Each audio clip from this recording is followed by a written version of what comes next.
राजनीति विज्ञान की क्लास में आज हम बीए पार्ट फर्स्ट ईयर की प्रथम पुस्तक में से आधुनिक दृष्टिकोण की विशेषताओं की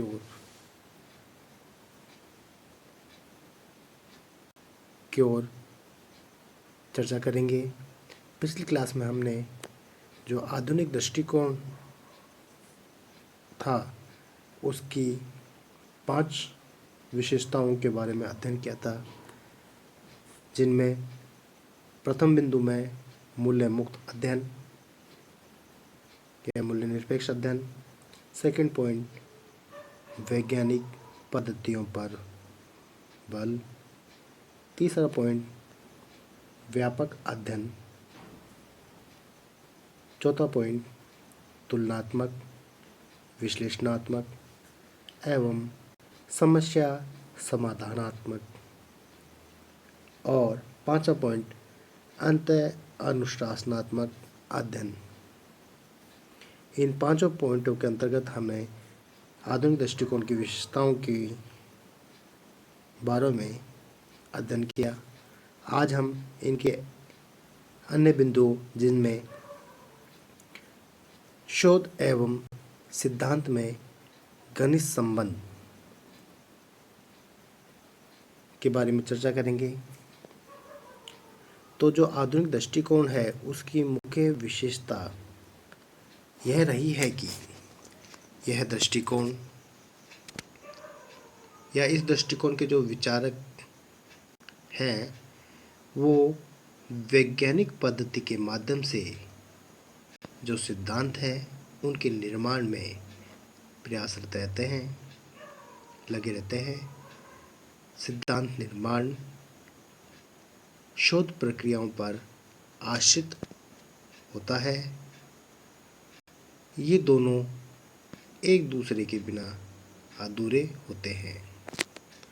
आधुनिक राजनीतिशास्त्रियों का एकमात्र उद्देश्य राजनीति के सैद्धांतिक जो प्रतिमान है उनको विकसित करना है। इस आधार पर ये राजनीतिक घटनाओं एवं जो तथ्य हैं उनके संबंध में खोजबीन करते रहते हैं और उनका विश्लेषण करते हैं। इस प्रकार यहाँ पर शोध व सिद्धांत में इन्होंने घनिष्ठ संबंध बताया है।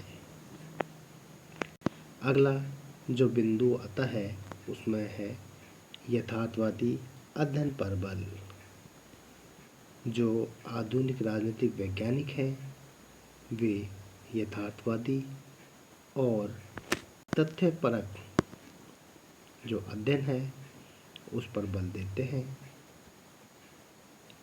इसमें कल्पना व आदर्श के स्थान पर संस्थाओं को उनके वास्तविक रूप में चित्रित या प्रस्तुत करने का प्रयास किया जाता है।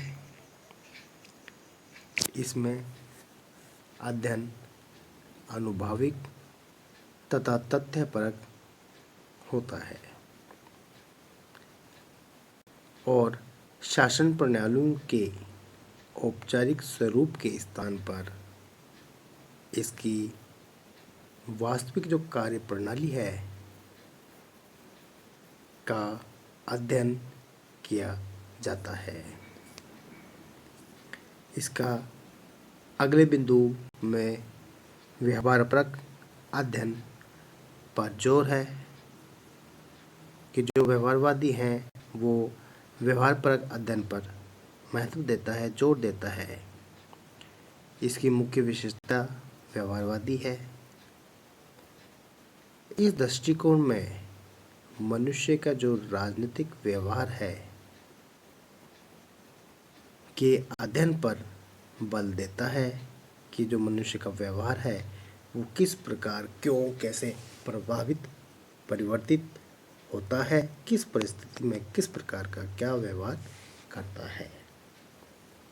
यह व्यवहार के अध्ययन से जो राजनीतिक संरचनाएं हैं, वह प्रक्रियाएं हैं, उनकी वैज्ञानिक तरीक़ा से व्याख्या करता है।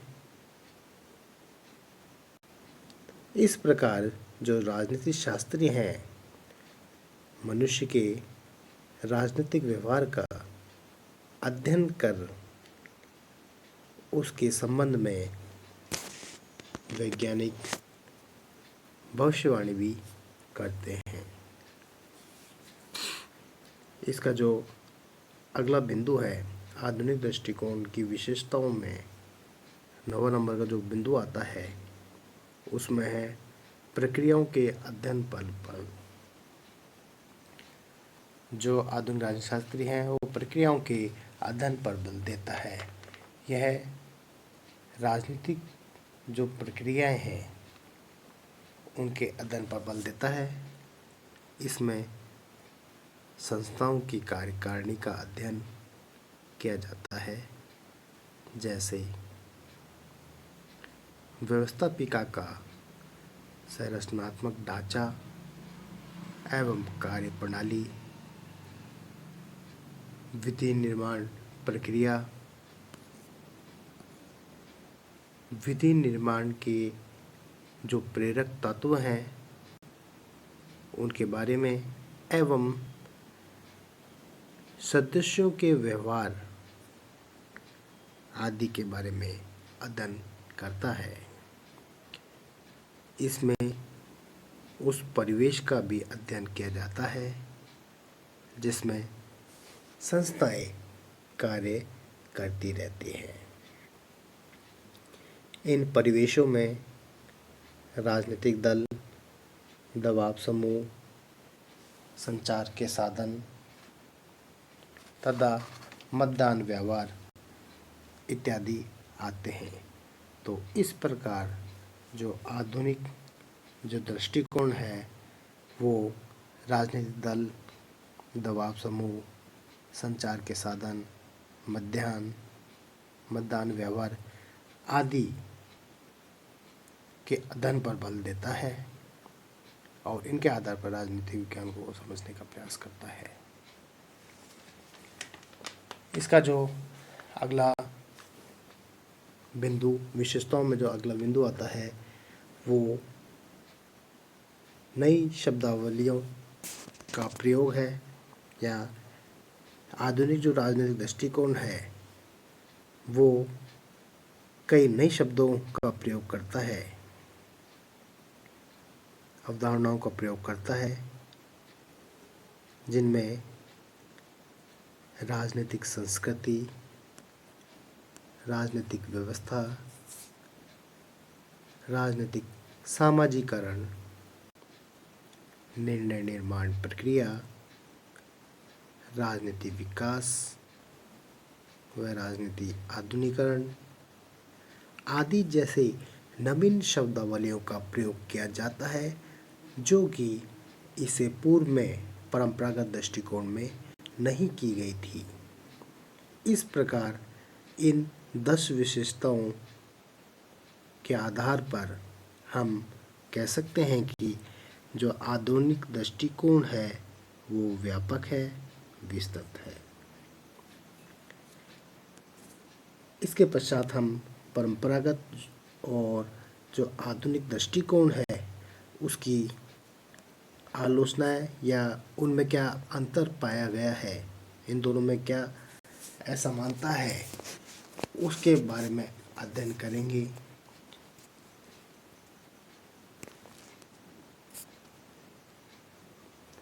आज हमने